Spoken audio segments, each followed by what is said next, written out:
Hi, everyone. I'm Jennifer Jensen. My husband and I own Sutton Ridge Farm, and we have a special guest with us today, Johnny Holliday. And he has come out today. He's going to play some music as a special thank you to our customers who helped um, make donations in the month of May for the disabled American vets. And we just need to get to know you a little bit better in case you haven't heard of Johnny Holliday.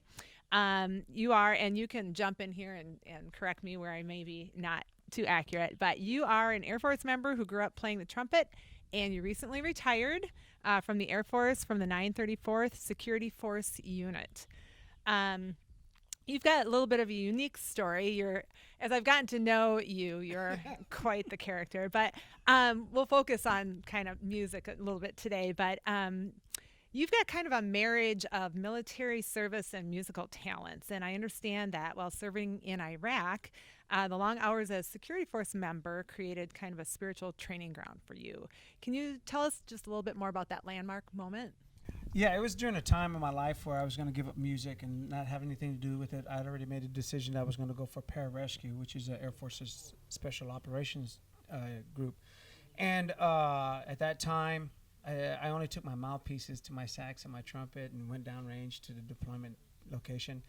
And but you know, once you've had music in your life so much as my family background is known for music, it was hard for me to leave it completely. So I would just, the chapels always had musical instruments at their locations of where, you know, people can get away and, you know, play a little bit of whatever. And one night I was playing and I didn't realize somebody was in the chapel. So they over listened to me play, and she came up and talked with me and said, "Hey, you should do the talent show." And I was like, "No, no, no. I'm just gonna keep training, keep doing what I do, and then go on with my life." So I ended up doing it, and I was really reluctant because I didn't want to deal with all the drama that I've had seen before through the music career and stuff. I just wanted to play and go on my business, but it turned out to be a great thing because that night that I ended up doing a performance, I let the person that was directing the whole event, I didn't even ask. He was kind of rude, but I was like, "Look, I'm doing 3 songs, and then I'm gonna go because I gotta go on duty, and I'm gonna start first. Nobody's gonna start, that kind of thing." I was hoping they would be like, "Well, we can't do that." Okay, well, I'm gonna go bite, and then I would get out of it, but it didn't work that way. I ended up playing. Well, the time that I actually started playing, a command chief master sergeant friend of mine, Martin Klukas, came through the door while I was performing.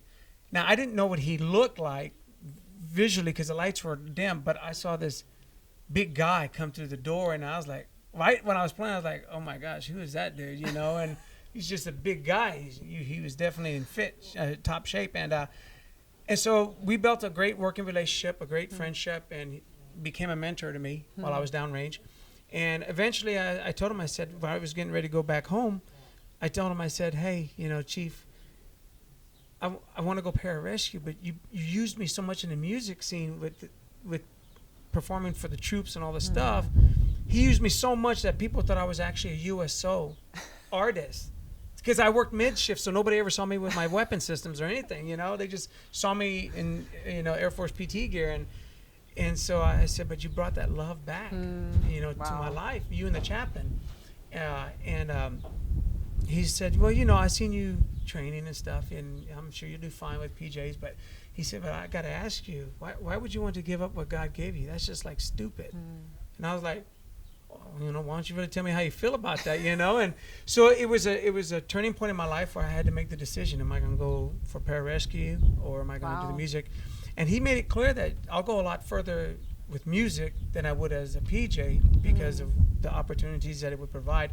And it did provide amazing opportunities. And although at times I'm like, "Oh, I wish I would have went PJ," but the fact of it is, the music was instilled in me from birth, and there's a reason why God did that, and I've never regretted it ever since. Wow. So that was the turning point for me. Wow, that's beautiful. That's beautiful. A few more details. You are a multi-instrumentalist and vocalist with musical styles including smooth, Latin jazz, contemporary adult, funk, R&B, and other styles as well.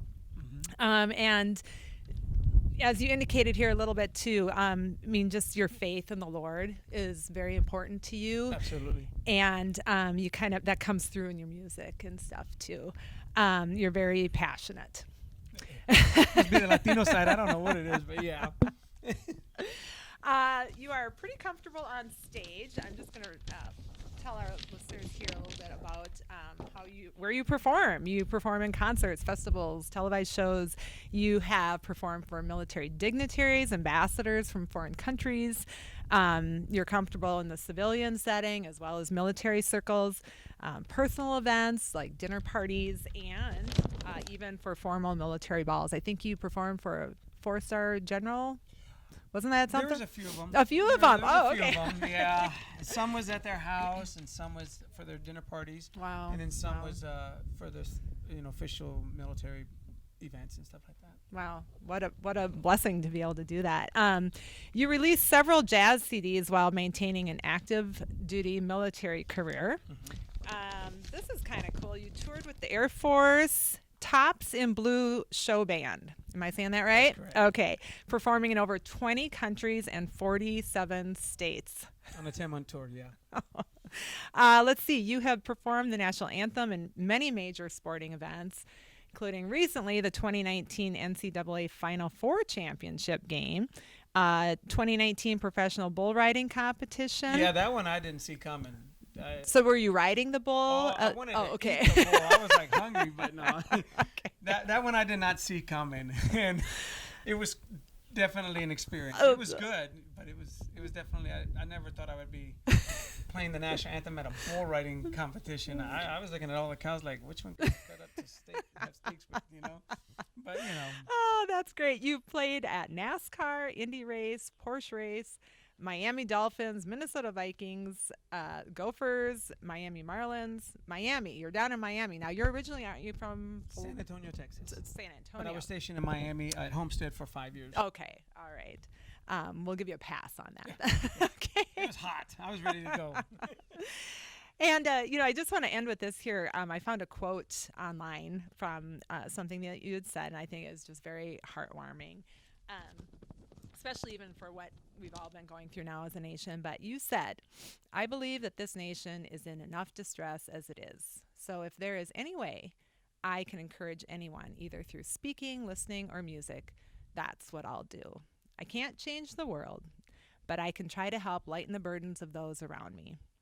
And with that, Johnny is here today to perform a few songs to not only help lighten our load as listeners through his musical talents, but also as a thank you gift to all of our customers who helped contribute to our local chapter of the Disabled American Vets.